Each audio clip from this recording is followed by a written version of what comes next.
Introdução, leitura automática e o Espiritismo, a internet e a maior liberdade na divulgação da doutrina espírita.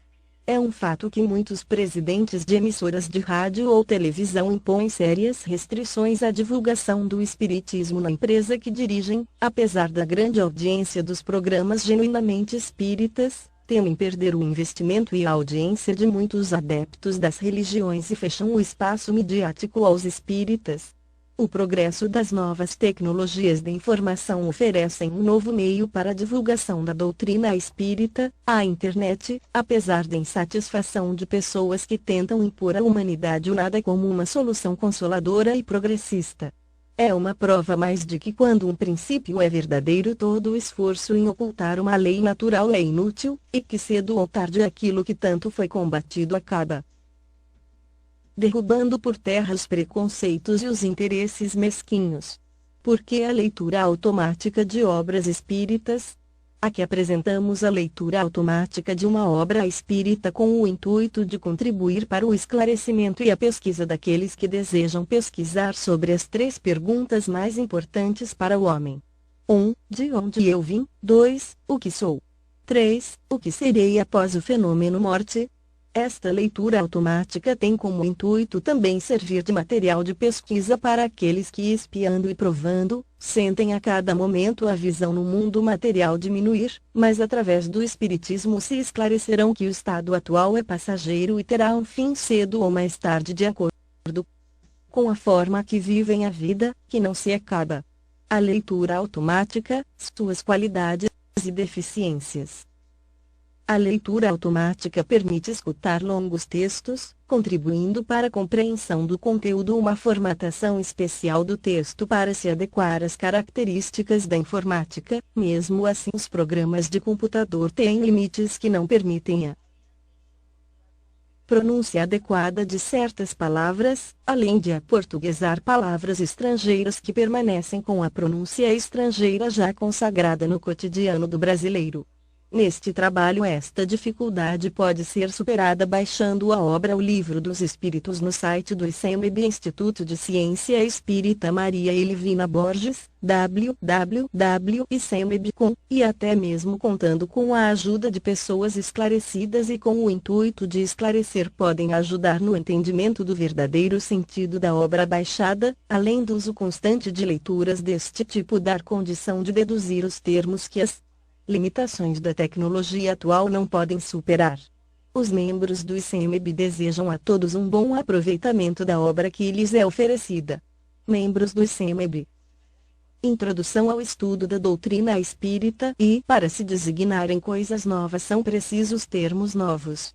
Assim exige a clareza da linguagem, para evitar a confusão inerente à variedade de sentidos das mesmas palavras. Os vocábulos espiritual, espiritualista, espiritualismo têm acepção bem definida.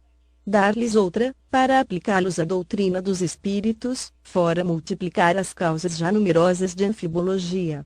Com efeito, o espiritismo é o oposto do materialismo. Quem quer que acredite haver em si alguma coisa mais do que matéria, é espiritualista. Não se segue daí, porém, que creia na existência dos espíritos ou em suas comunicações com o mundo visível.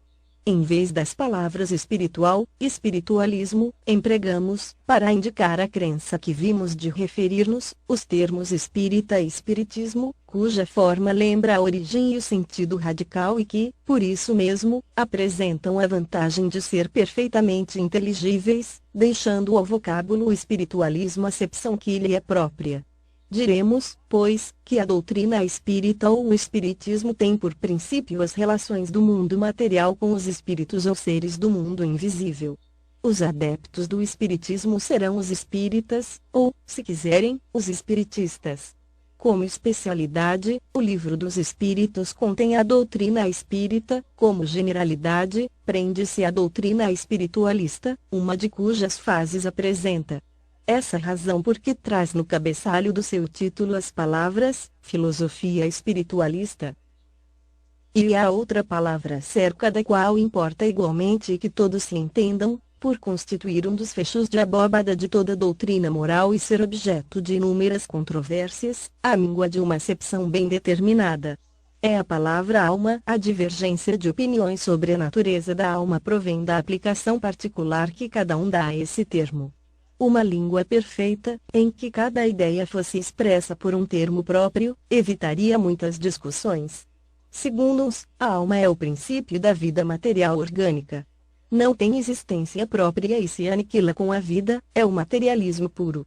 Neste sentido e por comparação, diz-se de um instrumento rachado, que nenhum som mais emite, não tem alma. De conformidade com essa opinião, a alma seria efeito e não causa. Pensam outros que a alma é o princípio da inteligência, agente universal do qual cada ser absorve uma certa porção.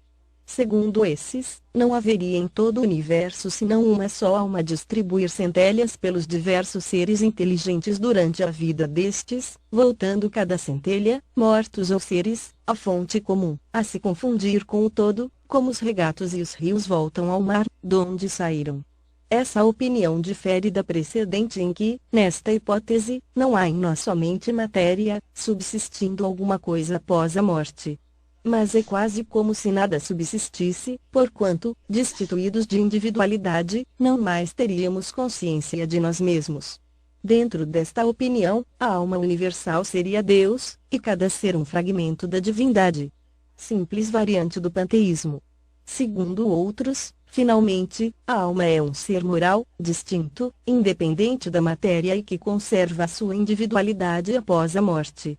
Esta acepção é, sem contradita, a mais geral, porque, debaixo de um nome ou de outro, a ideia desse ser que sobrevive ao corpo se encontra, no estado de crença instintiva, não derivada de ensino, entre todos os povos, qualquer que seja o grau de civilização de cada um.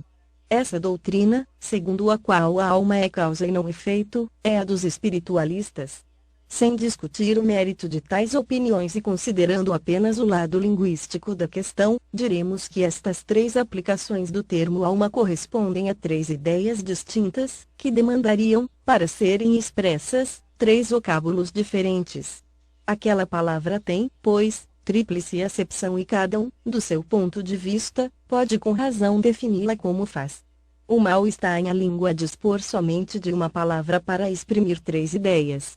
A fim de evitar todo equívoco, seria necessário restringir-se a acepção do termo alma a uma daquelas ideias. A escolha é indiferente, o que se faz mister é o entendimento entre todos reduzindo-se o problema a uma simples questão de convenção. Julgamos mais lógico tomá-lo na sua acepção vulgar e por isso chamamos alma ao ser imaterial e individual que em nós reside e sobrevive ao corpo. Mesmo quando esse ser não existisse, não passasse de produto da imaginação, ainda assim fora preciso um termo para designá-lo.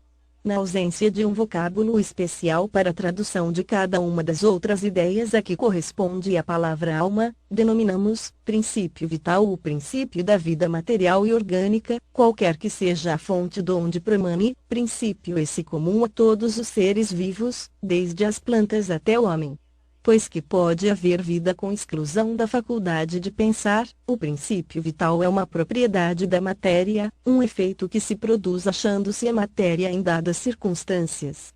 Segundo outros, e esta é a ideia mais comum, ele reside em um fluido especial, universalmente espalhado e do qual cada ser absorve e assimila uma parcela durante a vida, tal como os corpos inertes absorvem a luz. Esse seria então o fluido vital que, na opinião de alguns, em nada difere do fluido elétrico animalizado, ao qual também se dão os nomes de fluido magnético, fluido nervoso, etc. Seja como for, um fato a que ninguém ousaria contestar, pois que resulta da observação, é que os seres orgânicos têm em si uma forma íntima que determina o fenômeno da vida, enquanto essa força existe, que a vida material é comum a todos os seres orgânicos e independe da inteligência e do pensamento, que a inteligência e o pensamento são faculdades próprias de certas espécies orgânicas, finalmente, que entre as espécies orgânicas dotadas de inteligência e de pensamento há uma dotada também de um senso moral especial, que lhe dá incontestável superioridade sobre as outras, a espécie humana. Concebe-se que, com uma acepção múltipla, o termo alma não exclui o materialismo, nem o panteísmo. O próprio espiritualismo pode entender a alma de acordo com uma ou outra das duas primeiras definições, sem prejuízo do ser imaterial distinto, a que então dará um nome qualquer. Assim, aquela palavra não representa uma opinião, é um proteu, que cada um ajeita a seu bel prazer. Daí tantas disputas intermináveis. Evitar-se igualmente a confusão, embora usando-se do termo alma nos três casos, desde que se lhe acrescentasse um qualificativo especificando o ponto de vista em que se está colocado, ou a aplicação que se faz da palavra. Esta teria, então, um caráter genérico, designando, ao mesmo tempo, o princípio da vida material, o da inteligência e o do senso moral, que se distinguiriam mediante um atributo, como os gases, por exemplo, que se distinguem aditando-se ao termo genérico as palavras hidrogênio, oxigênio ou azoto. Poder-se-ia, assim dizer, e talvez fosse o melhor, a alma vital indicando o princípio da vida material, a alma intelectual o princípio da inteligência, e a alma espírita o da nossa individualidade após a morte. Como se vê, tudo isto não passa de uma questão de palavras, mas questão muito importante quando se trata de nos fazermos entendidos. De conformidade com essa maneira de falar, a alma vital seria comum a todos os seres orgânicos, plantas, animais e homens, a alma intelectual pertenceria aos animais e aos homens, e a alma espírita somente ao homem. Julgamos dever insistir nestas explicações pela razão de que a doutrina espírita repousa naturalmente sobre a existência, em nós, de um ser independente da matéria e que sobrevive ao corpo. A palavra alma, tendo que aparecer com frequência no curso desta obra, cumpria fichássemos bem o sentido que lhe atribuímos, a fim de evitarmos qualquer engano. Passemos agora ao objeto principal desta instrução preliminar. E como tudo, que constitui novidade, a doutrina espírita conta com adeptos e contraditores. Vamos tentar responder algumas das objeções destes últimos, examinando o valor dos motivos em que se apoiam, sem alimentarmos, todavia, a pretensão de convencer a todos, pois muitos há que creem ter sido a luz feita exclusivamente para eles. Dirigimo-nos aos de boa fé, aos que não trazem ideias preconcebidas ou decididamente firmadas contra tudo e todos, aos que sinceramente desejam instruir-se e lhes demonstraremos que a maior parte das objeções opostas à doutrina promanam de incompleta observação dos fatos e de juízo leviano e precipitadamente formado. Lembremos, antes de tudo, em poucas palavras, a série progressiva dos fenômenos que deram origem a esta doutrina.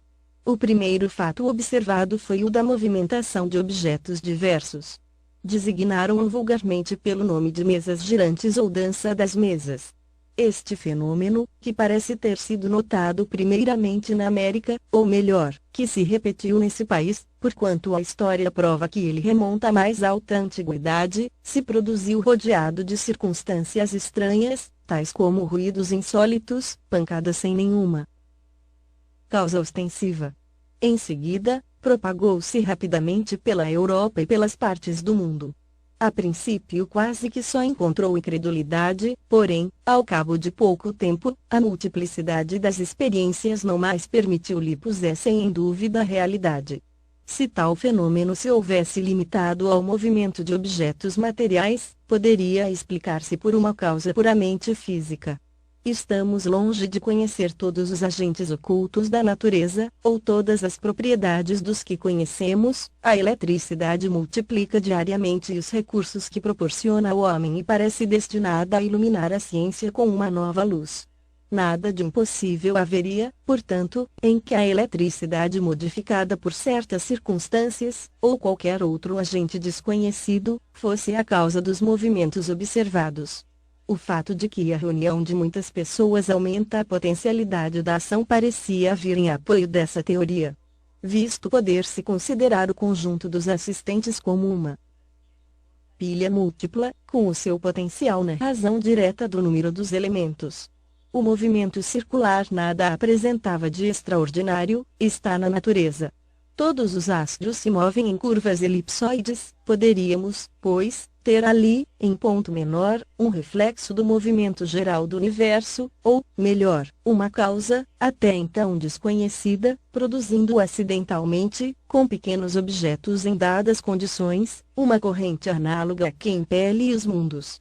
Mas, o movimento nem sempre era circular, muitas vezes era brusco e desordenado, sendo o objeto violentamente sacudido, derrubado, levado numa direção qualquer e, contrariamente a todas as leis da estática, levantando e mantido em suspensão. Ainda que nada havia que se não pudesse explicar pela ação de um agente físico invisível, não vemos a eletricidade deitar por terra edifícios, desarraigar árvores, atirar longe os mais pesados corpos, atraí-los ou repeli-los. Os ruídos insólitos, as pancadas, ainda que não fossem um dos efeitos ordinários da dilatação da madeira, ou de qualquer outra causa acidental, podiam muito bem ser produzidos pela acumulação de um fluido oculto. A eletricidade não produz formidáveis ruídos. Até aí, como se vê, tudo pode caber no domínio dos fatos puramente físicos e fisiológicos. Sem sair desse âmbito de ideias, já ali havia, no entanto, matéria para estudos sérios e dignos de prender a atenção dos sábios. Por que assim não aconteceu? É penoso dizê-lo, mas o fato deriva de causas que provam, entre mil outros semelhantes, a leviandade do espírito humano. A vulgaridade do objeto principal que serviu de base às primeiras experiências não foi alheia à indiferença dos sábios. Que influência não tem tido muitas vezes uma palavra sobre as coisas mais graves? Sem atenderem a que o movimento podia ser impresso a um objeto qualquer, a ideia das mesas prevaleceu, sem dúvida, por ser o objeto mais cômodo e porque, à roda de uma mesa, muito mais naturalmente do que em torno de qualquer outro móvel, se sentam diversas pessoas. Ora, os homens superiores são com frequência tão pueris que não há como ter por impossível que certos espíritos de escola hajam considerado deprimente ocuparem-se com o que se convencionara chamar a dança das mesas. É mesmo provável que se o fenômeno observado por Galvani fora por homens vulgares e ficasse caracterizado por um nome burlesco, ainda estaria relegado a fazer companhia à varinha mágica. Qual, com efeito, o sábio que não houvera julgado uma indignidade ocupar-se com a dança das rãs? Alguns, entretanto, muito modestos para convirem em que bem poderia dar se não lhes ter ainda a natureza dito a última palavra, quiseram ver, para a tranquilidade de suas consciências. Mas aconteceu que o fenômeno nem sempre lhes correspondeu à expectativa e, do fato de não se haver produzido constantemente à vontade deles e segundo a maneira de se comportarem na experimentação, concluíram pela negativa. Malgrado, porém, ao que decretaram, as mesas pois que as mesas continuam a girar e podemos dizer com Galileu, todavia, elas se movem. Acrescentaremos que os fatos se multiplicaram de tal modo que desfrutam hoje do direito de cidade, não mais se cogitando senão de lhes achar uma explicação racional. Contra a realidade do fenômeno, poder-se-ia induzir alguma coisa da circunstância de ele não se produzir de modo sempre idêntico, conformemente à vontade e às exigências do observador. Os fenômenos de eletricidade e de química não estão subordinados a certas condições. Será lícito negá-los, porque não se produzem fora dessas condições. Que há, pois, de surpreendente em que o fenômeno do movimento dos objetos pelo fluido humano também se ache sujeito a determinadas condições e deixe de se produzir quando o observador, colocando-se no seu ponto de vista, pretende fazer seguir a marcha que caprichosamente lhe imponha, ou queira sujeitá-lo às leis dos fenômenos conhecidos, sem considerar que para fatos novos pode e deve haver novas leis? Ora, para se conhecerem essas leis, preciso é que se estudem as circunstâncias em que os fatos se produzem e esse estudo não pode deixar de ser fruto de observação perseverante, atenta e às vezes muito longa. Objetam, porém, algumas pessoas, há frequentemente fraudes manifestas. Perguntar-lhes-emos, em primeiro lugar, se estão bem certas de que haja fraudes e se não tomaram por fraude efeitos que não podiam explicar, mais ou menos como Campones que tomava por destro escamoteador um sábio professor de física a fazer experiências.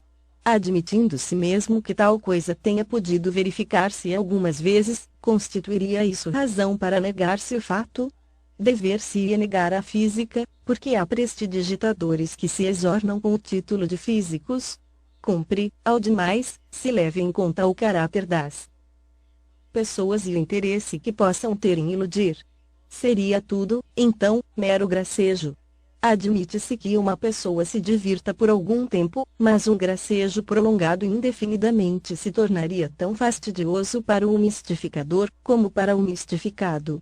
Acresce que, numa mistificação que se propaga de um extremo a outro do mundo e por entre as mais austeras, veneráveis e esclarecidas personalidades, qualquer coisa há, com certeza, tão extraordinária, pelo menos, quanto o próprio fenômeno.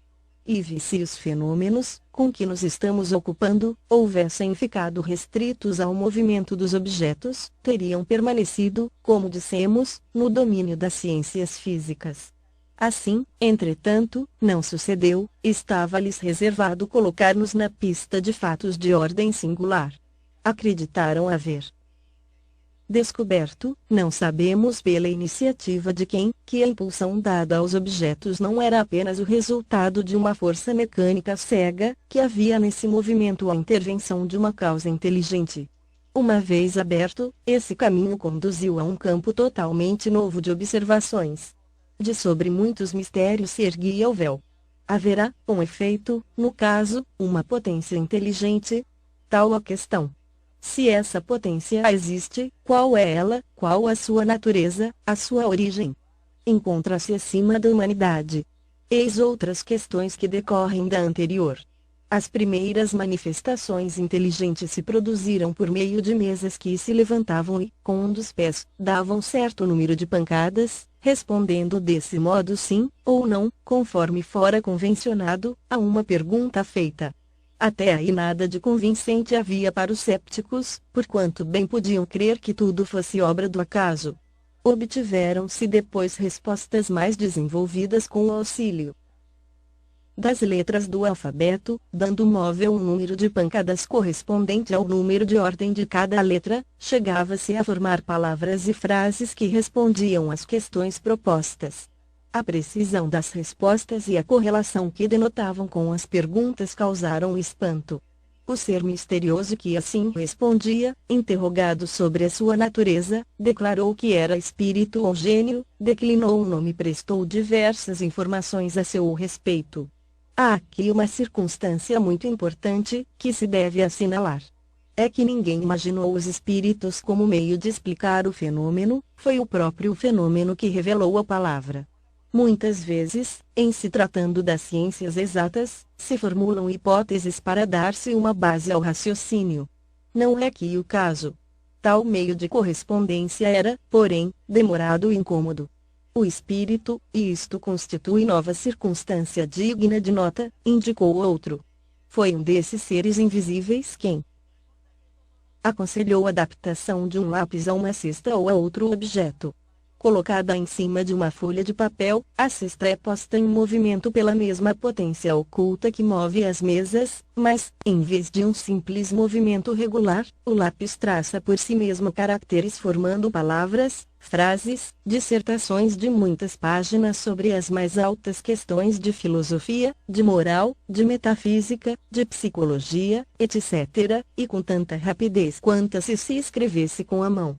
O conselho foi dado simultaneamente na América, na França e em diversos outros países.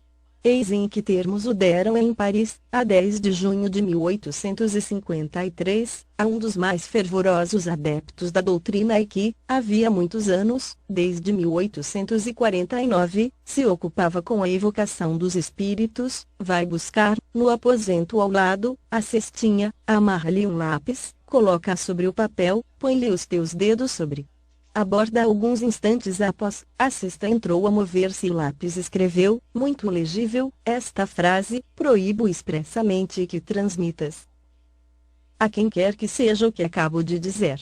Da primeira vez que escrever, escreverei melhor. O objeto a que se adapta o lápis, não passando de mero instrumento, completamente indiferentes são a natureza e a forma que tenha.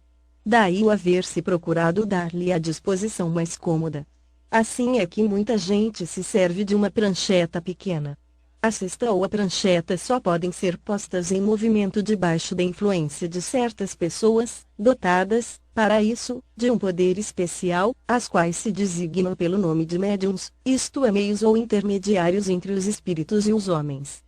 As condições que dão esse poder resultam de causas ao mesmo tempo físicas e morais, ainda imperfeitamente conhecidas, porquanto há médiuns de todas as idades, de ambos os sexos e em todos os graus de desenvolvimento intelectual.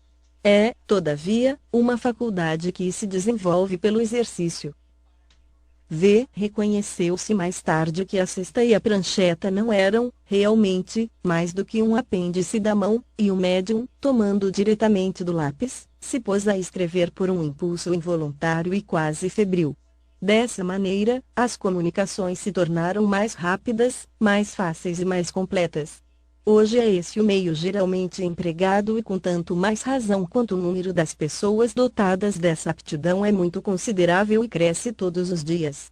Finalmente, a experiência deu a conhecer muitas outras variedades da faculdade mediadora, vindo-se a saber que as comunicações podiam igualmente ser transmitidas pela palavra, pela audição, pela visão, pelo tato, etc., e até pela escrita direta dos espíritos, isto é, sem o concurso da mão do médium, nem do lápis. Obtido o fato, restava comprovar um ponto essencial: o papel do médium nas respostas e a parte que, mecânica e moralmente, pode ter nelas. Duas circunstâncias capitais, que não escapariam a um observador atento, tornam possível resolver-se a questão. A primeira consiste no modo por que a cesta se move sob a influência do médium, apenas lhe impondo os dedos sobre os bordos. O exame do fato demonstra a impossibilidade de o médium imprimir uma direção qualquer ao movimento daquele objeto. Essa impossibilidade se patenteia, sobretudo, quando duas ou três pessoas colocam juntamente as mãos sobre a cesta. Fora preciso entre elas uma concordância verdadeiramente fenomenal de movimentos. Fora preciso, demais, a concordância dos pensamentos, para que pudessem estar de acordo quanto à resposta a dar à questão formulada. Outro fato, não menos singular, ainda vem aumentar a dificuldade. É a mudança radical da caligrafia, conforme o espírito que se manifesta, reproduzindo-se a de um determinado espírito todas as vezes que ele volta a escrever. Fora necessário, pois que o médium se houvesse exercitado em dar sua própria caligrafia 20 formas diferentes e, principalmente, que pudesse lembrar-se da que corresponde a tal ou tal espírito.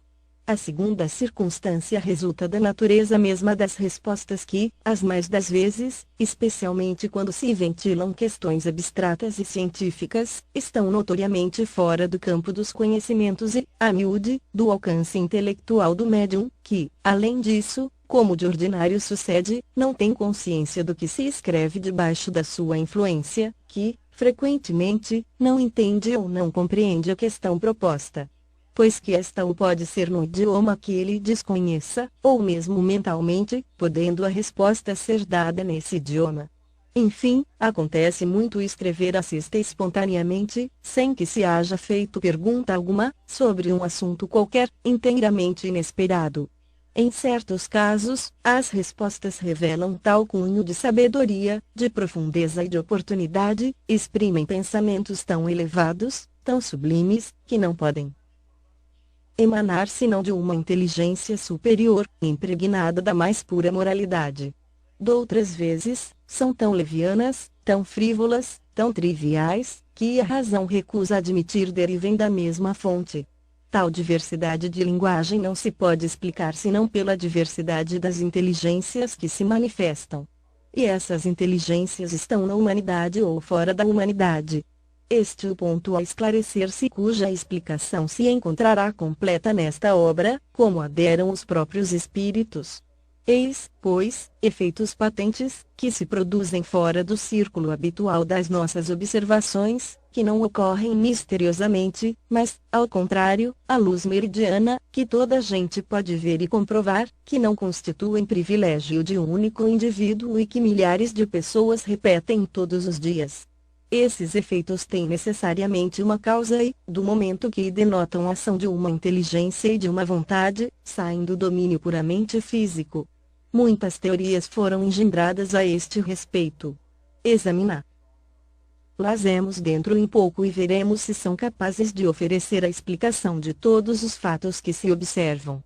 Admitamos, enquanto não chegamos até lá, a existência de seres distintos dos humanos, pois que esta é a explicação ministrada pelas inteligências que se manifestam, e vejamos o que eles nos dizem. Conforme notamos acima, os próprios seres que se comunicam se designam a si mesmos pelo nome de espíritos ou gênios, declarando, alguns, pelo menos, terem pertencido a homens que viveram na Terra. Eles compõem o mundo espiritual, como nós constituímos o mundo corporal durante a vida terrena.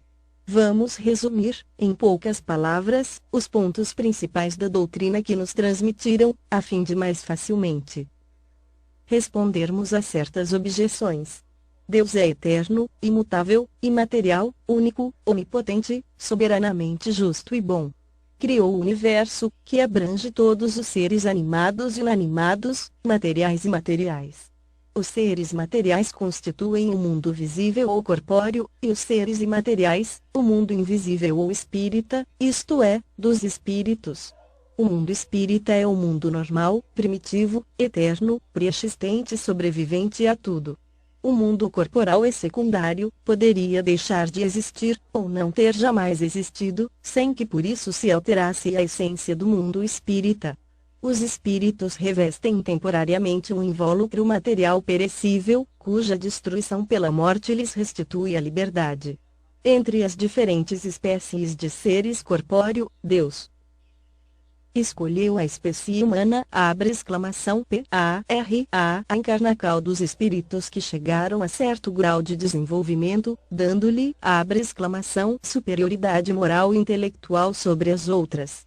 A alma e um espírito encarnado, sendo o corpo apenas o seu envoltório. No homem três coisas. 1. O corpo ou ser material análogo aos animais, pelo mesmo princípio vital. 2. A alma ou ser imaterial, espírito encarnado no, corpo. 3. O laço que prende a alma ao corpo, princípio intermediário entre a matéria e o,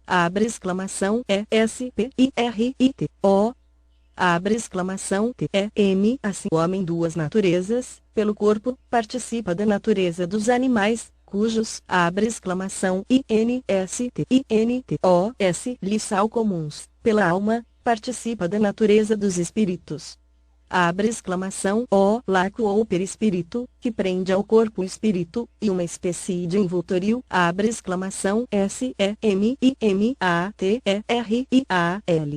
a morte e a destrui do involucro mais grosseiro. O espírito conserva-o,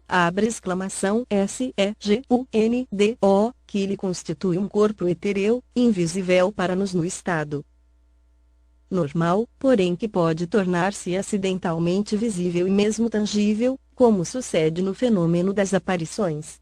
O espírito não é, pois, um ser abstrato, indefinido, só possível de conceber-se pelo pensamento. É um ser real, circunscrito, que, em certos casos, se torna apreciável pela vista, pelo ouvido e pelo tato.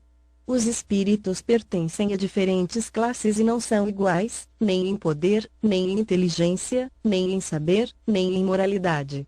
Os da primeira ordem são os espíritos superiores, que se distinguem dos outros pela sua perfeição, seus conhecimentos, sua proximidade de Deus, pela pureza de seus sentimentos e por seu amor do bem. São os anjos ou puros espíritos. Os das outras classes se acham cada vez mais distanciados dessa perfeição, mostrando-se os das categorias inferiores, na sua maioria eivados das nossas paixões, o ódio, a inveja, o ciúme, o orgulho, etc. comprazem-se no mal. Há também, entre os inferiores, os que não são nem muito bons, nem muito mais, antes perturbadores e enredadores, do que perversos. A malícia e as inconsequências parecem ser o que neles predomina. São os espíritos estúrdios ou levianos. Os espíritos não ocupam perpetuamente a mesma categoria. Todos se melhoram passando pelos diferentes graus da hierarquia espírita. Esta melhora se efetua por meio da encarnação, que é imposta a uns como expiação, a outros como missão. A vida material é uma prova que lhes cumpre sofrer repetidamente, até que hajam atingido a absoluta perfeição moral. Deixando o corpo, a alma volve ao mundo dos espíritos, donde saíra, para passar por nova existência material, após um lapso de tempo mais ou menos longo, durante o qual permanece em estado de espírito errante. Nota de rodapé: há entre esta doutrina da reencarnação e da metempsicose, como admitem certas seitas, uma diferença característica, que é explicada no curso da presente obra. Fim da nota de rodapé. Tendo o espírito que passar por muitas encarnações, segue-se que todos nós temos tido muitas existências e que teremos ainda outras, mais ou menos aperfeiçoadas, quer na Terra, quer em outros mundos. A encarnação dos espíritos se dá sempre na espécie humana. Seria erro acreditar-se que a alma ou espírito possa encarnar no corpo de um animal. As diferentes existências corpóreas do espírito são sempre progressivas e nunca regressivas, mas a rapidez do seu progresso depende dos esforços que faça para chegar à perfeição. As qualidades da alma são as do espírito que está encarnado em nós. Assim, o homem de bem é a encarnação de um bom espírito, o homem perverso a de um espírito impuro. A alma possui a sua individualidade antes de encarnar, conserva depois de se haver separado do corpo. Na sua volta ao mundo dos espíritos, encontra ela todos aqueles que conhecera na Terra, e todas as suas existências anteriores se lhe desenham na memória, com a lembrança de todo o bem e de todo o mal que fez.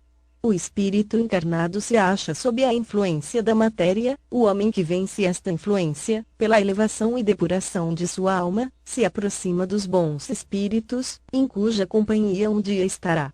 Aquele que se deixa dominar pelas más paixões, e põe todas as suas alegrias na satisfação dos apetites grosseiros, se aproxima dos espíritos impuros, dando preponderância à sua natureza animal. Os espíritos encarnados habitam os diferentes globos do universo. Os não encarnados ou errantes não ocupam uma região determinada e circunscrita, estão por toda parte no espaço e ao nosso lado, vendo-nos e acotovelando-nos de contínuo. É toda uma população invisível, a mover-se em torno de nós. Os espíritos exercem incessante ação sobre o mundo moral e mesmo sobre o mundo físico. Atuam sobre a matéria e sobre o pensamento e constituem uma das potências da natureza, causa eficiente de uma multidão de fenômenos até então inexplicados ou mal explicados e que não encontram explicação racional senão no espiritismo. As relações dos espíritos com os homens são constantes. Os bons espíritos nos atraem para o bem, nos sustentam nas provas da vida e nos ajudam a suportá-las com coragem e resignação. Os maus nos impelem para o mal, é-lhes um gozo ver-nos e assemelhar-nos a eles. As comunicações dos espíritos com os homens são ocultas ou ostensivas. As ocultas se verificam pela influência boa ou má que exercem sobre nós, a nossa revelia. Cabe ao nosso juízo discernir as boas das más inspirações. As comunicações ostensivas se dão por meio da escrita, da palavra ou de outras manifestações materiais, quase sempre pelos médiuns que lhes servem de instrumentos. Os espíritos se manifestam espontaneamente ou mediante evocação. Podem evocar-se todos os espíritos, os que animaram homens obscuros, como os das personagens mais ilustres, seja qual for a época em que tenham vivido, os de nossos parentes, amigos, ou inimigos, e obter-se deles, por comunicações escritas ou verbais, conselhos, informações sobre a situação em que se encontram no além, sobre o que pensam a nosso respeito, assim como as revelações que lhes sejam permitidas fazer-nos. Os espíritos são atraídos na razão da simpatia que lhes inspire a natureza moral do meio que os evoca. Os espíritos superiores se comprazem nas reuniões sérias, onde predominam o amor do bem e o desejo sincero, por parte dos que as compõem, de se instruírem e melhorarem. A presença deles afasta os espíritos inferiores que, inversamente, encontram livre acesso e podem obrar com toda a liberdade entre pessoas frívolas ou impelidas unicamente pela curiosidade onde quer que existam maus instintos. Longe de se obterem bons conselhos, ou informações úteis, dele só se devem esperar futilidades, mentiras, gracejos de mau gosto, ou mistificações, pois que muitas vezes tomam nomes venerados, a fim de melhor induzirem ao erro. Distinguir os bons dos maus espíritos é extremamente fácil. Os espíritos superiores usam constantemente de linguagem digna, nobre, repassada da mais alta moralidade, escoimada de qualquer paixão inferior. A mais pura sabedoria lhes transparece dos conselhos, que objetivam sempre o nosso melhoramento e o bem da humanidade. A dos espíritos inferiores, ao contrário, é inconsequente, humilde, trivial e até grosseira. Se, por vezes, dizem alguma coisa boa e verdadeira, muito mais vezes dizem falsidades e absurdos, por malícia ou ignorância. Zombam da credulidade dos homens e se divertem à custa dos que os interrogam, lisonjeando-lhes a vaidade, alimentando-lhes os desejos com falazes esperanças. Em resumo, as comunicações sérias, na mais ampla acepção do termo, só são dadas nos centros sérios, onde íntima comunhão de pensamentos, tendo em vista o bem.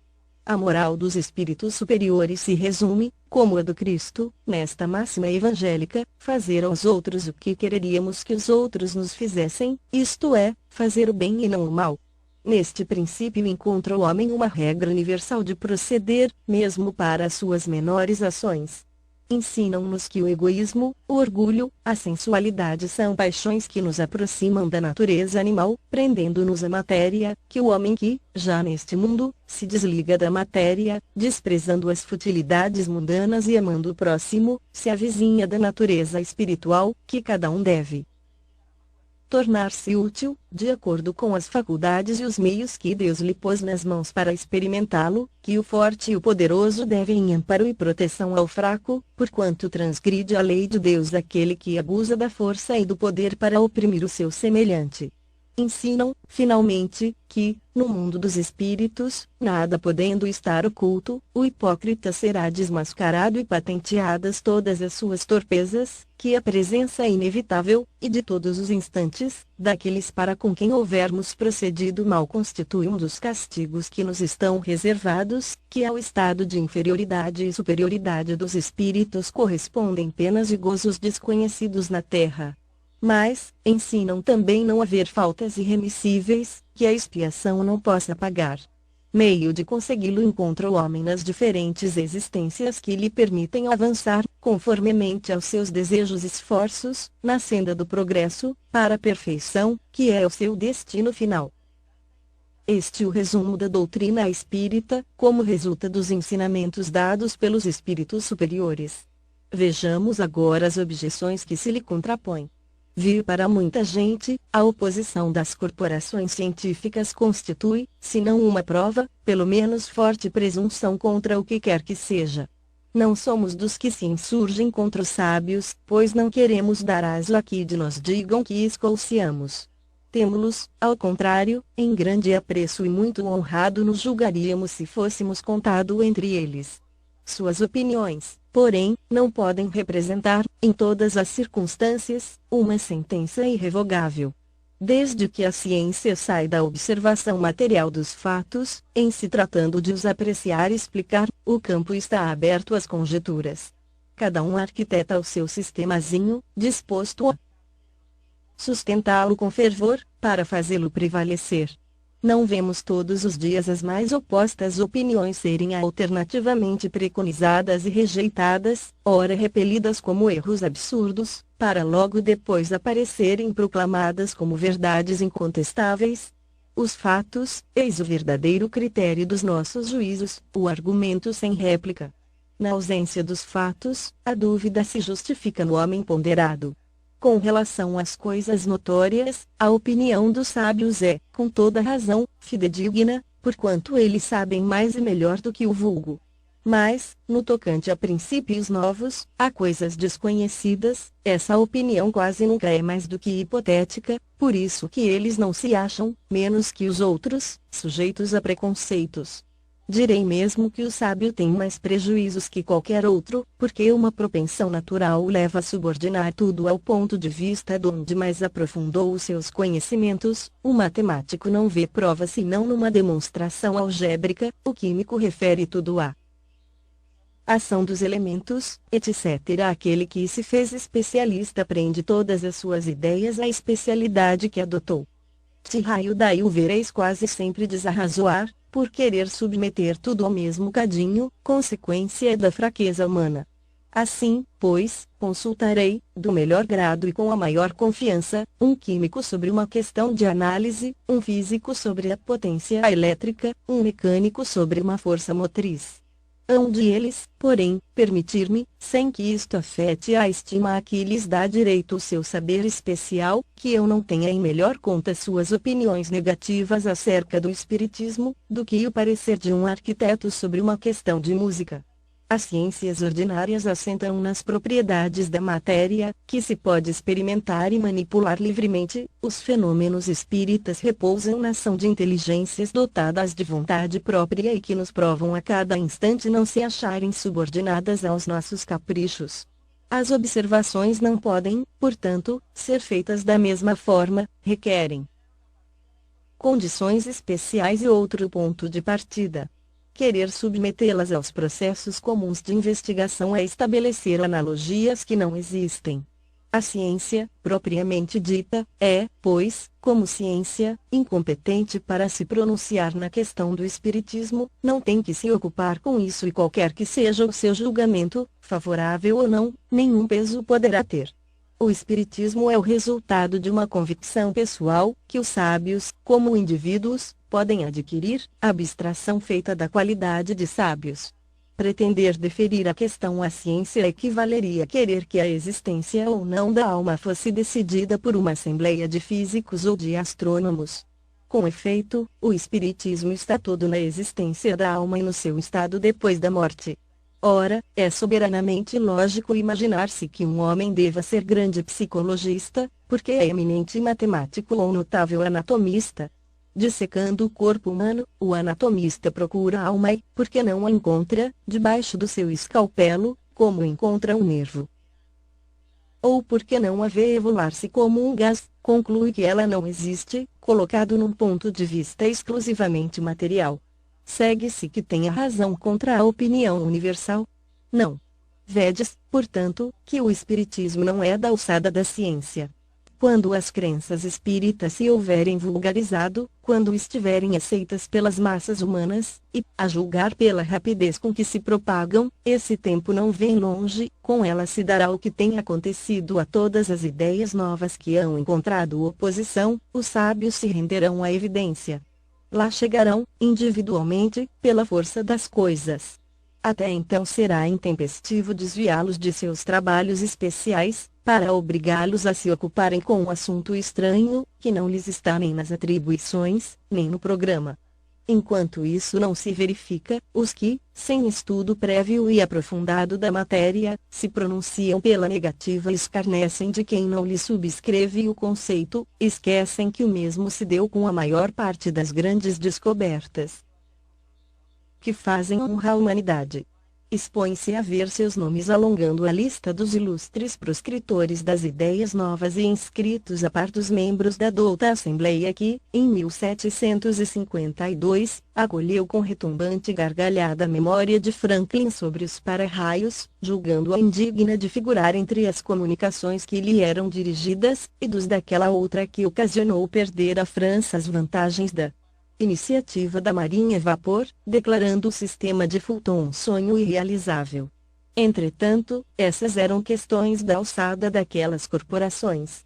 Ora, se tais assembleias, que contavam em seu seio a nata dos sábios do mundo, só tiveram a zombaria e o sarcasmo para ideias que elas não percebiam, ideias que, alguns anos mais tarde, revolucionaram a ciência, os costumes e a indústria, como esperar que uma questão, alheia aos trabalhos que lhes são habituais, alcance hoje das suas congêneres melhor acolhimento? Esses erros de alguns homens eminentes, se bem que deploráveis, atenta à memória deles, de nenhum modo poderiam privá-los dos títulos que a outros respeitos conquistaram a nossa estima, mas, será precisa a posse de um diploma oficial para se ter bom senso. Dar-se-á que fora das cátedras acadêmicas só se encontrem tolos e imbecis? dignem-se de lançar os olhos para os adeptos da doutrina espírita e digam se só com ignorantes deparam e se a imensa legião de homens de mérito que a tem abraçado autoriza seja ela tirada ao rol das crendices de simplórios. O caráter e o saber desses homens dão peso a esta proposição, pois que eles afirmam, forçoso é reconhecer que alguma coisa há. Repetimos mais uma vez que, se os fatos a que aludimos se houvessem reduzido ao movimento mecânico dos corpos, a indagação da causa física desse fenômeno caberia no domínio da ciência, porém, desde que se trata de uma manifestação que se produz com exclusão das leis da humanidade, ela escapa à competência da ciência material, visto não poder explicar-se por algarismos, nem por uma força mecânica. Quando surge um fato novo, que não guarda relação com alguma ciência conhecida, o sábio, para estudá-lo, tem que abstrair na sua ciência e dizer a si mesmo que o que se lhe oferece constitui um estudo novo, impossível de ser feito com ideias preconcebidas. O homem que julga infalível a sua razão está bem perto do erro. Mesmo aqueles, cujas ideias são as mais falsas, se apoiam na sua própria razão e é por isso que rejeitam tudo o que lhes parece impossível. Os que outrora repeliram as admiráveis descobertas de que a humanidade se honra, todos endereçavam seus apelos a esse juiz, para repeli-las. O que se chama razão não é muitas vezes senão orgulho disfarçado e quem quer que se considere infalível apresenta-se como igual a Deus.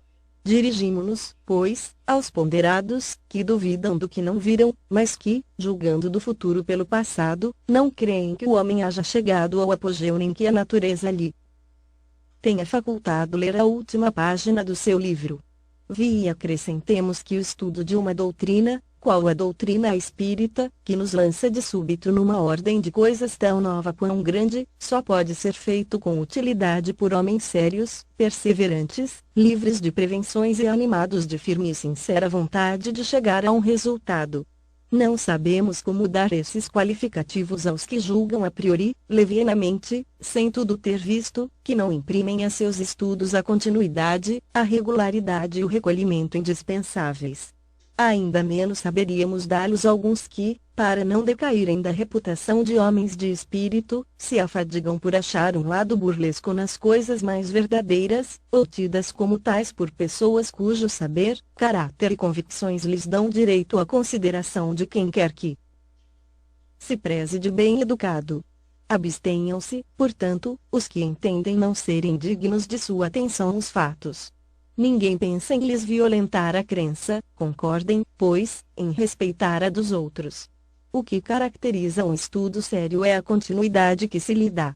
Será de admirar que muitas vezes não se obtenha nenhuma resposta sensata a questões de si mesmas graves, quando propostas ao acaso e a queima-roupa, em meio de uma aluvião de outras extravagantes. Demais, sucede frequentemente que, por complexa, uma questão, para ser elucidada, exige a solução de outras preliminares ou complementares. Quem deseje tornar-se versado numa ciência tem que a estudar metodicamente, começando pelo princípio e acompanhando o encadeamento e o desenvolvimento das ideias. Que adiantará aquele que, ao acaso, dirigir a um sábio perguntas acerca de uma ciência cujas primeiras palavras ignore? Poderá o próprio sábio, por maior que seja sua boa vontade, dar-lhe resposta satisfatória. A resposta isolada, que der, será forçosamente incompleta e quase sempre e por isso mesmo, ininteligível, ou parecerá absurda e contraditória. O mesmo ocorre em nossas relações com os espíritos. Quem quiser com eles instruir-se tem que com eles fazer um curso, mas, exatamente como se procede entre nós deverá escolher seus professores e trabalhar com assiduidade. Dissemos que os espíritos superiores somente às sessões sérias acorrem, sobretudo as em que reina perfeita comunhão de pensamentos e de sentimentos para o bem. A leviandade e as questões ociosas os afastam, como, entre os homens, afastam as pessoas criteriosas, o campo fica, então, livre à turba dos espíritos mentirosos e frívolos, sempre à espreita de ocasiões propícias para zombarem de nós e se divertirem à nossa custa. Que é o que se dará com uma questão grave em reuniões de tal ordem? Será respondida, mas, por quem? Acontece como se a um bando de levianos, que estejam a divertir-se, propus estas questões: que é a alma? Que é a morte? E outras tão recreativas quanto essas. Se quereis respostas sisudas, haveis de comportar-vos com toda a sisudeza, na mais ampla acepção do termo, e de preencher todas as condições reclamadas. Só assim obtereis grandes coisas. Sede, além do mais, laboriosos e perseverantes nos vossos estudos, sem o que os espíritos superiores vos abandonarão, como faz um professor com os discípulos negligentes. O movimento dos objetos é um fato incontestável. A questão está em saber se, nesse movimento, há ou não uma manifestação inteligente. Em caso de afirmativa, qual a origem dessa manifestação? Não falamos do movimento inteligente de certos objetos, nem das comunicações verbais, nem das que o médium escreve diretamente. Este gênero de manifestações, evidente para os que viram e aprofundaram o assunto, não se mostra, à primeira vista, bastante independente da vontade para afirmar a convicção de um observador novato. Não trataremos, portanto, senão da escrita obtida com o auxílio de um objeto qualquer munido de um lápis, como cesta, prancheta, etc. Maneira pela qual os dedos do médium repousam sobre os objetos desafia, como atrás dissemos, a mais consumada destreza de sua parte no intervir, de qualquer modo, em o traçar das letras. Mas admitamos que alguém, dotado de maravilhosa habilidade, seja isso possível e que esse alguém consiga iludir o olhar do observador, como explicar a natureza das respostas, quando se apresentam fora do quadro das ideias e conhecimentos do médium? E note-se que não se trata de respostas monossilábicas, porém, muitas vezes, de numerosas páginas escritas com admirável rapidez, quer espontaneamente, quer sobre determinado assunto. De sob os dedos do médium menos versado em literatura, surgem de quando em quando poesias de impecável sublimidade e pureza, que os melhores poetas humanos não se dedignariam de subscrever. O que ainda torna mais estranhos esses fatos é que ocorrem por toda parte, que os médiums se multiplicam ao infinito. São eles reais ou não? Para esta pergunta só temos uma resposta: vede e observai. Não vos faltarão ocasiões de fazê-lo, mas, sobretudo, observai repetidamente, por longo tempo e de acordo com as condições exigidas. Que respondem a essa evidência os antagonistas: sois vítimas do charlatanismo ou joguete de uma ilusão. Diremos, primeiramente, que a palavra charlatanismo não cabe onde não há proveito. Os charlatães não fazem grátis o seu ofício. Seria, quando muito, uma mistificação. Mas, por que singular coincidência, esses mistificadores se achariam acordes, de um extremo a outro do mundo, para proceder do mesmo modo, produzir os mesmos efeitos e dar, sobre os mesmos assuntos e em línguas diversas, respostas idênticas, se não quanto à forma, pelo menos quanto ao sentido? Como compreender-se que pessoas austeras, honradas, instruídas se prestassem a tais manejos? E com que fim? Como achar em crianças a paciência e a habilidade necessárias a tais resultados? Porque, se os médiuns não são instrumentos passivos, indispensáveis se lhes fazem habilidade e conhecimentos incompatíveis com a idade infantil e com certas posições sociais. Dizem então que, se não há fraude, pode haver ilusão de ambos os lados. Em boa lógica, a qualidade das testemunhas é de alguma importância. Ora, é aqui o caso de perguntarmos se a doutrina espírita, que já conta milhões de adeptos, só os recruta entre os ignorantes. Os fenômenos em que ela se baseia são tão extraordinários que concebemos a existência da dúvida. O que, porém, não podemos admitir é a pretensão de alguns incrédulos, a de terem um monopólio do bom senso, e que, sem guardarem as conveniências e respeitarem o valor moral de seus adversários, taxem, com desplante, de ineptos os que lhes não seguem o parecer. Aos olhos de qualquer pessoa judiciosa, a opinião das que, esclarecidas, observaram durante muito tempo, estudaram e meditaram uma coisa, constituirá sempre, quando não uma prova, uma presunção, no mínimo, a seu favor, visto ter logrado prender a atenção de homens respeitáveis, que não tinham interesse algum em propagar erros nem tempo a perder com futilidades. Entre as objeções, algumas há das mais especiosas, ao menos na aparência, porque tiradas da observação e feitas por pessoas respeitáveis. A uma delas serve de base a linguagem de certos espíritos, que não parece digna da elevação atribuída a seres sobrenaturais. Quem se reportar ao resumo da doutrina acima apresentado, verá que os próprios espíritos nos ensinam não haver entre eles igualdade de conhecimentos nem de qualidades morais, e que não se deve tomar ao pé da letra tudo quanto dizem. As pessoas sensatas incumbe separar o bom do mal. Indubitavelmente, os que desse fato deduzem que só se comunicam conosco seres malfazejos, cuja única ocupação consista em nos mistificar, não conhecem as comunicações que se recebem nas reuniões onde só se manifestam espíritos superiores, do contrário, assim não pensariam. É de lamentar que o acaso os tenha servido tão mal, que apenas lhes haja mostrado o lado mal do mundo espírita, pois nos repugna supor que uma tendência simpática atraia para eles, em vez dos bons espíritos, os maus, os mentirosos, ou aqueles cuja linguagem é de revoltante grosseria. Poder-se-ia, quando muito, deduzir daí que a solidez dos princípios dessas pessoas não é bastante forte para preservá-las do mal e que, achando certo prazer em lhes satisfazerem a curiosidade, os maus espíritos disso se aproveitam para se aproximar delas, enquanto os bons se afastam. Julgar a questão dos espíritos por esses fatos seria tão pouco lógico, quanto julgar do caráter de um povo pelo que se diz e faz numa reunião de desatinados ou de gente de má nota, com os quais não entretém relações as pessoas circunspectas nem as sensatas. Os que assim julgam se colocam na situação do estrangeiro que, chegando a uma grande capital pelo mais abjeto dos seus arrabaldes, julgasse de todos os habitantes pelos costumes e linguagem desse bairro ínfimo. No mundo dos espíritos também há uma sociedade boa e uma sociedade má. Dignem-se, os que daquele modo se pronunciam, de estudar o que se passa entre os espíritos de escola e se convencerão de que a cidade celeste não contém apenas a escória popular.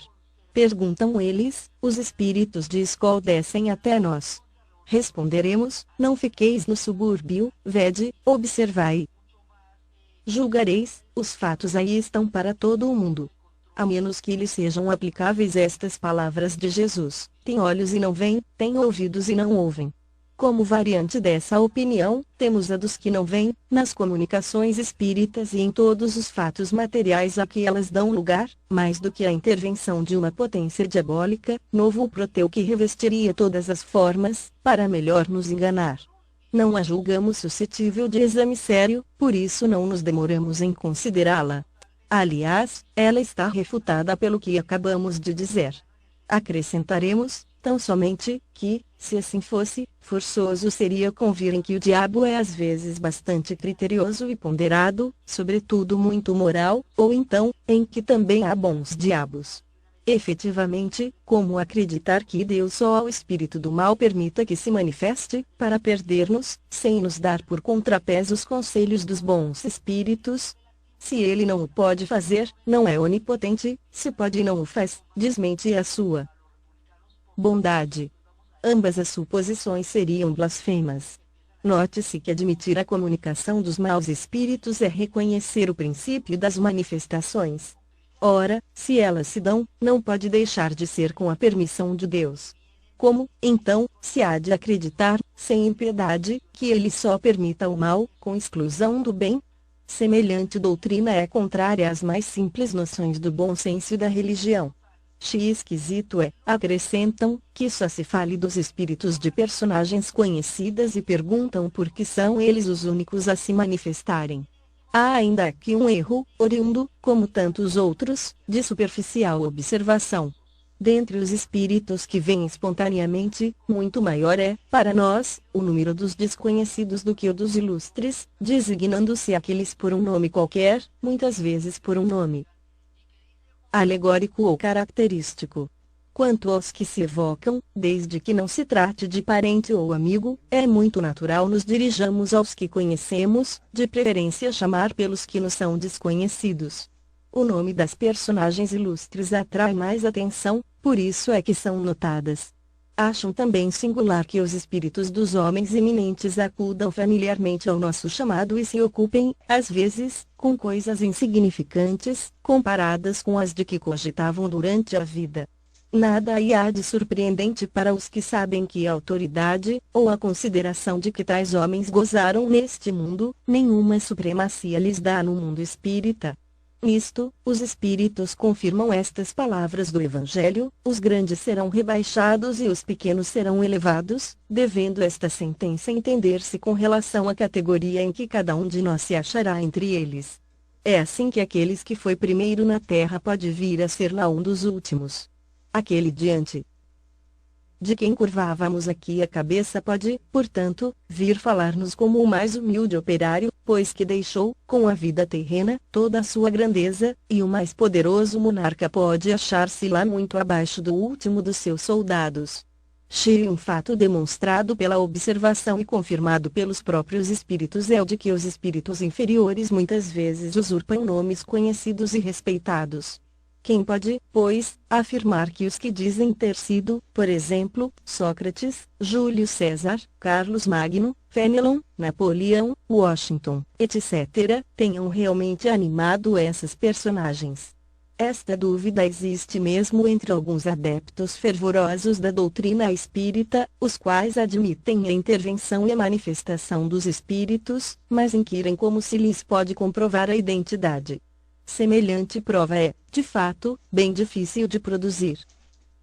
Se, conquanto, porém, não o possa ser de modo tão autêntico como por uma certidão de registro civil, pode-o ao menos por presunção, segundo certos indícios. Quando se manifesta o espírito de alguém que conhecemos pessoalmente, de um parente ou de um amigo, por exemplo, mormente-se há pouco tempo que morreu, sucede geralmente que sua linguagem se revela de perfeito acordo com o caráter que tinha aos nossos olhos, quando vivo. Já isso constitui indício de identidade. Não mais, entretanto, há lugar para dúvidas, desde que o espírito fala de coisas particulares, lembra acontecimentos de família, sabidos unicamente do seu interlocutor. Um filho não se enganará, de certo, com a linguagem de seu pai ou de sua mãe, nem pais haverá que se equivoquem quanto à de um filho. Neste gênero de evocações, passam-se às vezes coisas íntimas verdadeiramente empolgantes, de natureza a convencerem o maior incrédulo. O mais obstinado séptico fica, não raro, aterrado com as inesperadas revelações que lhe são feitas. Outra circunstância muito característica acode em apoio da identidade. Dissemos que a caligrafia do médium muda, em geral, quando outro passa a ser o espírito evocado e que a caligrafia é sempre a mesma quando o mesmo espírito se apresenta. Tem-se verificado inúmeras vezes, sobretudo se se trata de pessoas mortas recentemente, que a escrita denota flagrante semelhança com a dessa pessoa em vida. Assinaturas se hão obtido de exatidão perfeita. Longe estamos, todavia, de querer apontar esse fato como regra e menos ainda como regra constante. Mencionamo-lo apenas como digna de nota. Só os espíritos que atingiram certo grau de purificação se acham libertos de toda influência corporal. Quando ainda não estão completamente desmaterializados, é a expressão de que usam, conservam a maior parte das ideias, dos pensadores e até das manias que tinham na Terra, o que também constitui um meio de reconhecimento, ao qual igualmente, se chega por uma imensidade de fatos minuciosos, que só uma observação acurada e detida pode revelar. Vêm-se escritores a discutir suas próprias obras ou doutrinas, a aprovar ou condenar certas partes delas, outros a lembrar circunstâncias ignoradas, ou quase desconhecidas de suas vidas ou de suas mortes, toda sorte de particularidades, enfim, que são, quando nada, provas morais de identidade, únicas e invocáveis, tratando-se de coisas abstratas. Ora, se a identidade de um espírito evocado pode, até certo ponto, ser estabelecida em alguns casos, razão não há para que não o seja em outros, e se, com relação a pessoas, cuja morte data de muito tempo, não se tem os mesmos meios de verificação, resta sempre o da linguagem e do caráter, porquanto, inquestionavelmente, o espírito de um homem de bem não falará como de um perverso ou de um devasso. Quanto aos espíritos que se apropriam de nomes respeitáveis, Esses se traem logo pela linguagem que empregam e pelas máximas que formulam. Que se dissesse Fenelon, por exemplo, e que, ainda quando apenas acidentalmente ofendesse o bom senso e a moral, mostraria, por esse simples fato, o embuste. Se, ao contrário, forem sempre puros os pensamentos que exprima, sem contradições e constantemente à altura do caráter de Fenelon, não há motivo para que se duvide da sua identidade. De outra forma, havíamos de supor que um espírito que só prega o bem é capaz de mentir conscientemente, ainda mais, sem utilidade alguma. A experiência nos ensina que os espíritos da mesma categoria, do mesmo caráter e possuídos dos mesmos sentimentos formam grupos e famílias. Ora, incalculável é o número dos espíritos e longe estamos de conhecê-los a todos, a maior parte deles não tem mesmo nomes para nós. Nada, pois, impede que um espírito da categoria de Fenelon venha em seu lugar, muitas vezes até como seu mandatário. Apresenta-se então com o seu nome, porque ele é idêntico e pode substituí-lo, e ainda porque precisamos de um nome para fixar as nossas ideias. Mas, que importa, afinal, seja um espírito, realmente ou não, o de Fenelon? Desde que tudo o que ele diz é bom e que fala como teria feito o próprio Fenelon, é um bom espírito. Indiferente é o nome pelo qual se dá a conhecer, não passando muitas vezes de um meio de que lança a mão para nos fixar as ideias. O mesmo, entretanto, não é admissível nas evocações íntimas, mas, aí, como dissemos há pouco, se consegue estabelecer a identidade por provas de certo modo patentes. Inegavelmente a substituição dos espíritos pode dar lugar a uma porção de equívocos, ocasionar erros e, a miúde, mistificações. Essa é uma das dificuldades do espiritismo prático. Nunca, porém, dissemos que esta ciência fosse fácil, nem que se pudesse aprendê-la brincando, o que, aliás, não é possível, qualquer que seja a ciência. Jamais teremos repetido bastante que ela demanda estudo assíduo e por vezes muito prolongado. Não sendo lícito provocar em si os fatos, tem-se que esperar que eles se apresentem por si mesmos. Frequentemente ocorrem por efeito de circunstâncias em que se não pensa. Para o observador atento e paciente os fatos abundam, por isso que ele descobre milhares de matizes característicos, que são verdadeiros raios de luz. O mesmo se dá com as ciências comuns. Ao passo que o homem superficial não vê numa flor mais do que uma forma elegante, o sábio descobre nela tesouros para o pensamento. As observações que aí ficam nos levam a dizer alguma coisa acerca de outra dificuldade, a da divergência que se nota na linguagem dos espíritos. Diferindo estes muito uns dos outros, do ponto de vista dos conhecimentos e da moralidade, é evidente que uma questão pode ser por eles resolvida em sentidos opostos, conforme a categoria que ocupam, exatamente como sucederia, entre os homens, se a propusessem ora um sábio, ora um ignorante, ora um gracejador de mau gosto. O ponto essencial, temo-lo dito, é sabermos a quem nos dirigimos. Mas, ponderam, como se explica que os tidos por espíritos de ordem superior nem sempre estejam de acordo?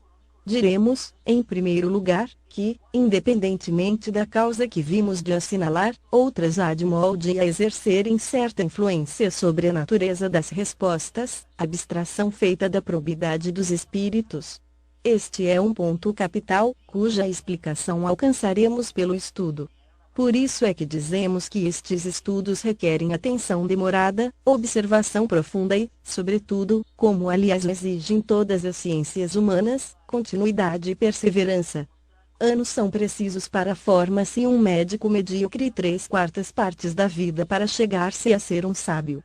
Como pretender-se em algumas horas adquirir a ciência do infinito? Ninguém, pois, se iluda, o estudo do espiritismo é imenso, interessa todas as questões da metafísica e da ordem social, é um mundo que se abre diante de nós. Será de admirar que o efetuá-lo demande tempo, muito tempo mesmo. A contradição, demais, nem sempre é tão real quanto possa parecer.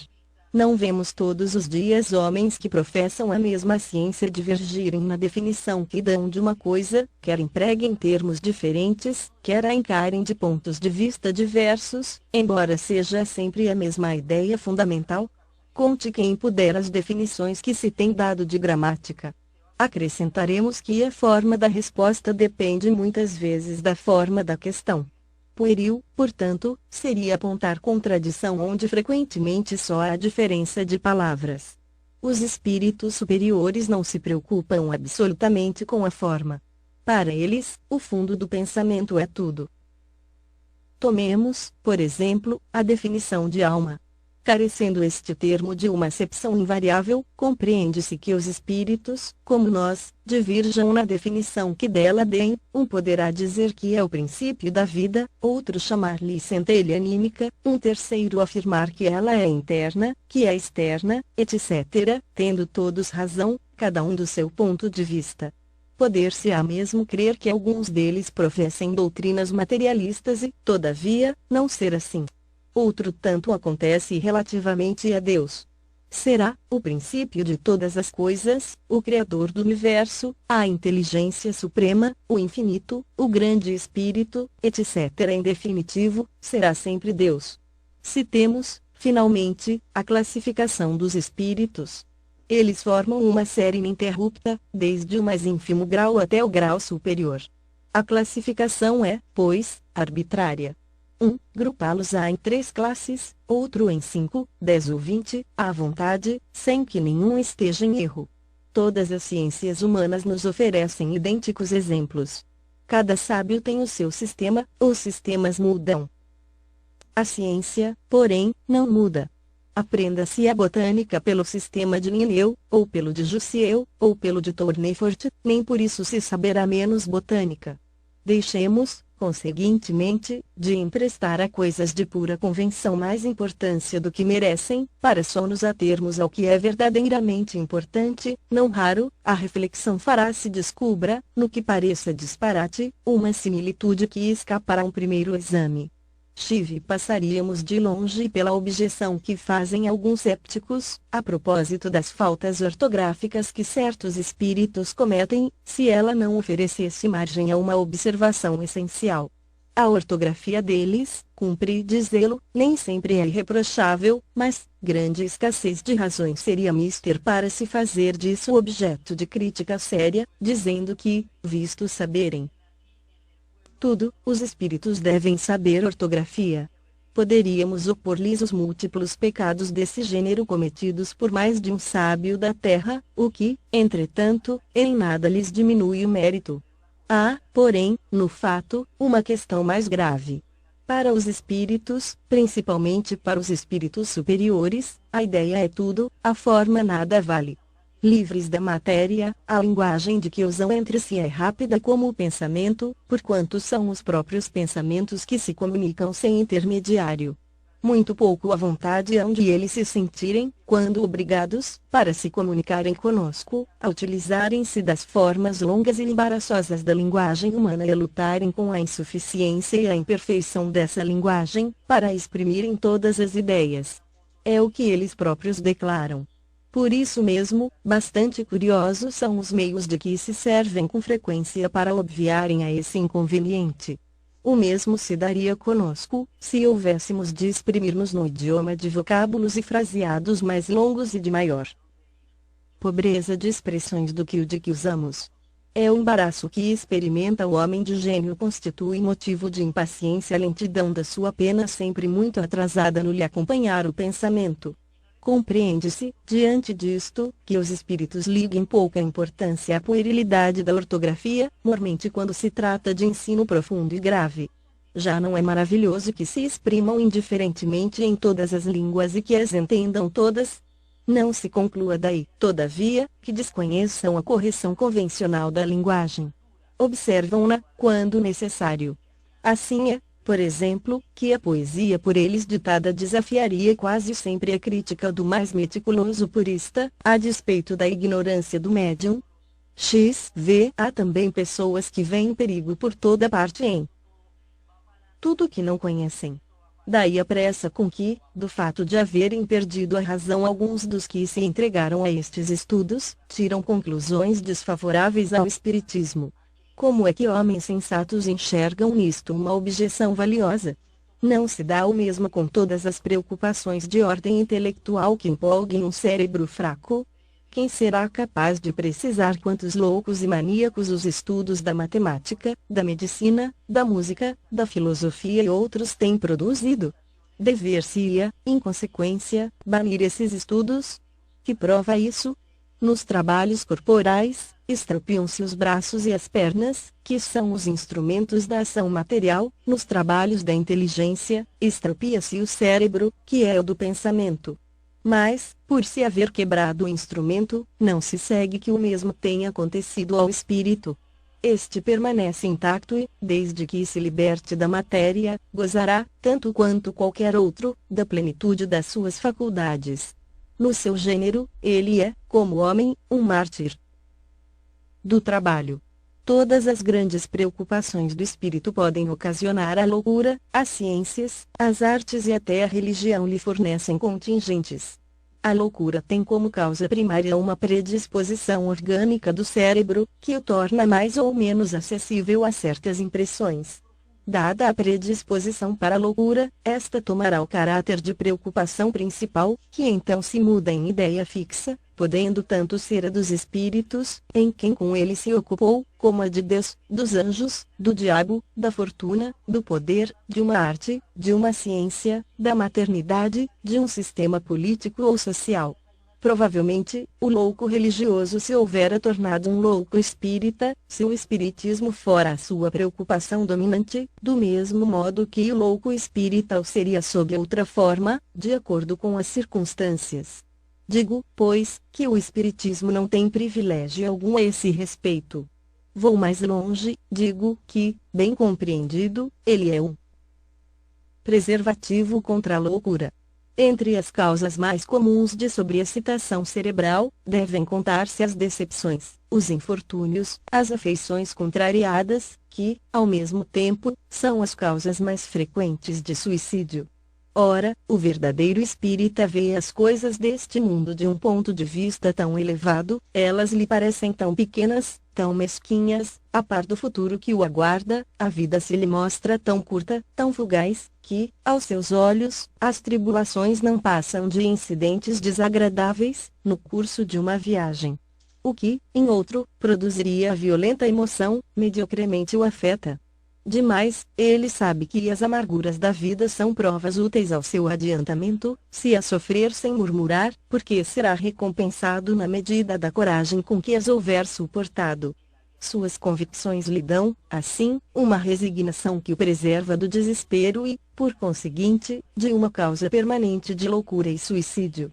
Conhece também, pelo espetáculo que as comunicações com os espíritos lhe proporcionam, qual a sorte dos que voluntariamente abreviam seus dias, e esse quadro é bem de molde a fazê-lo refletir, tanto que a cifra muito considerável já ascende o número dos que foram detidos em meio desse declive funesto.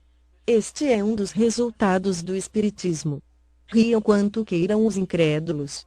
Desejo-lhes as consolações que ele prodiga-lhes a todos os que se hão dado ao trabalho de lhe sondar as misteriosas profundezas. Cumpre também colocar entre as causas da loucura o pavor, sendo que o do diabo já desequilibrou mais de um cérebro. Quantas vítimas não têm feito os que abalam imaginações fracas com esse quadro, que cada vez mais pavoroso se esforçam por tornar, mediante horríveis pormenores. O diabo, dizem, só mete medo a crianças, é um freio para fazê-las ajuizadas. Sim, é, do mesmo modo que o papão e o lobisomem. Quando, porém, elas deixam de ter medo, estão piores do que dantes. E, para alcançar-se tão belo resultado, não se levam em conta as inúmeras epilepsias causadas pelo abalo de cérebros delicados. Bem frágil seria a religião se, por não infundir terror, sua força pudesse ficar comprometida. Felizmente, assim não é. De outros meios dispõe ela para atuar sobre as almas. Mais eficazes e mais sérios são os que o espiritismo lhe faculta, desde que ela os saiba utilizar. Ele mostra a realidade das coisas e só com isso neutraliza os funestos efeitos de um temor exagerado. Resta-nos ainda a examinar duas objeções, únicas que realmente merecem este nome, porque se baseiam em teorias racionais. Ambas admitem a realidade de todos os fenômenos materiais e morais, mas excluem a intervenção dos espíritos. Segundo a primeira dessas teorias, todas as manifestações atribuídas aos espíritos não seriam mais do que efeitos magnéticos. Os médiums se achariam num estado a que se poderia chamar sonambulismo desperto, fenômeno de que podem dar testemunho todos os que hão estudado magnetismo. Nesse estado, as faculdades intelectuais adquirem um desenvolvimento anormal, o círculo das operações intuitivas se amplia, para além das raias da nossa concepção ordinária. Assim sendo, o médium tiraria de si mesmo e por efeito da sua lucidez tudo o que diz e todas as noções que transmite, mesmo sobre os assuntos que mais estranhos lhe sejam, quando no estado habitual. Não seremos nós quem conteste o poder do sonambulismo, cujos prodígios observamos, estudando-lhe todas as fases durante mais de 35 anos. Concordamos em que, efetivamente, muitas manifestações espíritas são explicáveis por esse meio. Contudo, uma observação cuidadosa e prolongada mostra grande cópia de fatos em que a intervenção do médium, a não ser como instrumento passivo, é materialmente impossível. Aos que partilham dessa opinião, como aos outros, diremos: vede e observai, porque certamente ainda não vistes tudo. Opor-lhes-emos, em seguida, duas considerações tiradas da própria doutrina deles. De onde veio a teoria espírita? É um sistema imaginado por alguns homens para explicar os fatos? De modo algum. Quem então a revelou? Precisamente esses médiuns cuja lucidez exaltais. Ora, se essa lucidez é tal como a supondes, por que teriam eles atribuído aos espíritos o que em si mesmos auriam? Como teriam dado, sobre a natureza dessas inteligências extra-humanas, as informações precisas, lógicas e tão sublimes, que conhecemos? Uma de duas: ou eles são lúcidos, ou não o são. Se o são e se pode confiar na sua veracidade, não haveria meio de admitir-se, sem contradição, que não estejam com a verdade. Em segundo lugar, se todos os fenômenos promanassem do médium, seriam sempre idênticos num determinado indivíduo, jamais se veria mesmo a pessoa usar de uma linguagem disparatada, nem exprimir alternativamente as coisas mais contraditórias. Esta falta de unidade nas manifestações obtidas pelo mesmo médium prova a diversidade das fontes. Ora, desde que não as podemos encontrar todas nele, forçoso é que as procuremos fora dele. Segundo outra opinião, o médium é a única fonte produtora de todas as manifestações, mas, em vez de extraí-las de si mesmo, como pretendem os partidários da teoria sonambúlica, ele as toma ao meio ambiente. O médium seria então uma espécie de espelho a refletir todas as ideias, todos os pensamentos e todos os conhecimentos das pessoas que o cercam. Nada diria que não fosse conhecido, pelo menos, de algumas destas. Não é lícito negar-se, e isso constitui mesmo um princípio da doutrina, a influência que os assistentes exercem sobre a natureza das manifestações. Esta influência, no entanto, difere muito da que supõe existir, e, dela que faria do médium um eco dos pensamentos daqueles que o rodeiam, vai grande distância, porquanto milhares de fatos demonstram o contrário. Há, pois, nessa maneira de pensar, grave erro, que uma vez mais prova o perigo das conclusões prematuras. Sendo-lhes impossível negar a realidade de um fenômeno que a ciência vulgar não pode explicar e não querendo admitir a presença dos espíritos, os que assim opinam o explicam a seu modo. Seria a especiosa teoria que sustentam, se pudesse abranger todos os fatos. Tal, entretanto, não se dá. Quando se lhes demonstra, até a evidência, que certas comunicações do médium são completamente estranhas aos pensamentos, aos conhecimentos, às opiniões mesmo de todos os assistentes, que essas comunicações frequentemente são espontâneas e contradizem todas as ideias preconcebidas, eles não se embaraçam com tão pouca coisa. Respondem que a irradiação vai muito além do círculo imediato que nos envolve, o médium é o reflexo de toda a humanidade, de tal sorte que se as inspirações não lhe vêm dos que se acham a seu lado, ele as vai beber fora, na cidade, no país, em todo o globo e até nas outras esferas. Não me parece que em semelhante teoria se encontre explicação mais simples e mais provável que a do Espiritismo, visto que ela se baseia numa causa bem mais maravilhosa. A ideia de que seres que povoam os espaços e que, em contato conosco, nos comunicam seus pensamentos, nada tem que choque mais a razão do que a suposição dessa irradiação universal, vindo, de todos os pontos do universo, concentrar-se no cérebro de um indivíduo. Ainda uma vez, este é o ponto capital sobre que nunca insistiremos bastante, a teoria sonambúlica e a que se poderia chamar refletiva foram imaginadas por alguns homens, são opiniões individuais, criadas para explicar um fato, ao passo que a doutrina dos espíritos não é de concepção humana. Foi ditada pelas próprias inteligências que se manifestam, quando ninguém disso cogitava, quando até a opinião geral a repelia. Ora, perguntamos, onde foram os médiuns beber uma doutrina que não passava pelo pensamento de ninguém na Terra? Perguntamos ainda mais, por que estranha coincidência há milhares de médiuns espalhados por todos os pontos do globo terráqueo, e que jamais se viram, acordaram em dizer a mesma coisa? Se o primeiro médium que apareceu na França sofreu a influência de opiniões já aceitas na América, por que singularidade foi ele buscá-las a 2000 léguas além mar e no seio de um povo tão diferente pelos costumes e pela linguagem, em vez de as tomar ao seu derredor? Também ainda há outra circunstância em que não se tem atentado muito. As primeiras manifestações, na França, como na América, não se verificaram por meio da escrita nem da palavra, e, sim, por pancadas concordantes com as letras do alfabeto e formando palavras e frases. Foi por esse meio que as inteligências, autoras das manifestações, se declararam espíritos. Ora, dado se pudesse supor a intervenção do pensamento dos médiuns nas comunicações verbais ou escritas, outro tanto não seria lícito fazer-se com relação às pancadas, cuja significação não podia ser conhecida de antemão. Poderíamos citar inúmeros fatos que demonstram, na inteligência que se manifesta, uma individualidade evidente e uma absoluta independência de vontade. Recomendamos, portanto, aos dissidentes, observação mais cuidadosa e, se quiserem estudar bem, sem prevenções, e não formular conclusões antes de terem visto tudo, reconhecerão a impotência de sua teoria para tudo explicar. Limitar-nos-emos a propor as questões seguintes, porque aqui a inteligência que se manifesta, qualquer que ela seja, recusa responder a certas perguntas sobre assuntos perfeitamente conhecidos, como, por exemplo, sobre o nome ou a idade do interlocutor, sobre o que ele tem na mão, o que fez na véspera, o que pensa fazer no dia seguinte, etc. Se o médium fosse o espelho do pensamento dos assistentes, nada lhe seria mais fácil do que responder.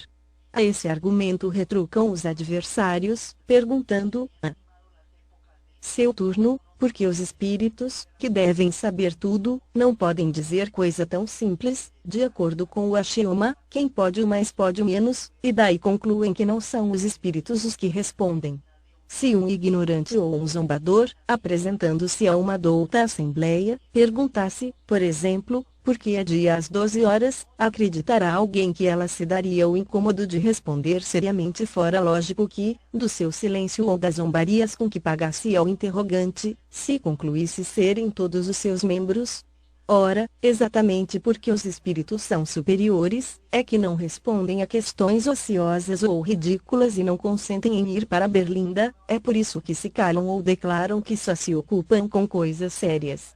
Perguntaremos, finalmente, por que é que os espíritos vêm e vão-se, muitas vezes em dado momento e, passado este, não há pedidos, nem súplicas que os façam voltar? Se o médium obrasse unicamente por impulsão mental dos assistentes, é claro que, em tal circunstância, o concurso de todas as vontades reunidas haveria de estimular-lhe a clarividência. Desde, portanto, que não cede ao desejo da Assembleia, corroborado pela própria vontade dele, é que o médium obedece a uma influência que lhe é estranha e aos que o cercam, influência que, por esse simples fato, testifica da sua independência e da sua individualidade. Se o cepticismo, no tocante à doutrina espírita, quando não resulta de uma oposição sistemática por interesse, origina-se quase sempre do conhecimento incompleto dos fatos, o que não obsta a que alguns cortem a questão como se a conhecessem a fundo. Pode-se ter muito atilamento, muita instrução mesmo, e carecer-se de bom senso. Ora, o primeiro indício da falta de bom senso está em crer alguém infalível o seu juízo. Muita gente também para quem as manifestações espíritas nada mais são do que objeto de curiosidade.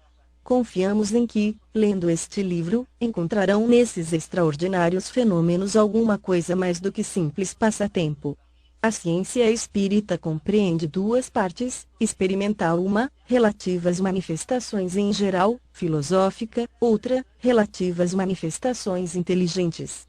Aquele que apenas haja observado a primeira se acha na posição de quem não conhecesse a física senão por experiências recreativas, sem haver penetrado no âmago da ciência. A verdadeira doutrina espírita está no ensino que os espíritos deram, e os conhecimentos que esse ensino comporta são por demais profundos e extensos para serem adquiridos de qualquer modo, que não por um estudo perseverante, feito no silêncio e no recolhimento. Porque, só dentro desta condição se pode observar um número infinito de fatos e particularidades que passam despercebidos ao observador superficial, e firmar opinião.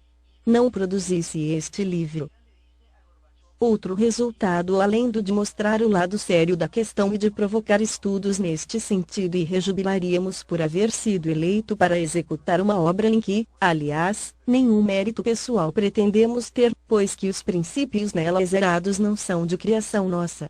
O mérito que apresenta cabe todo aos espíritos que editaram.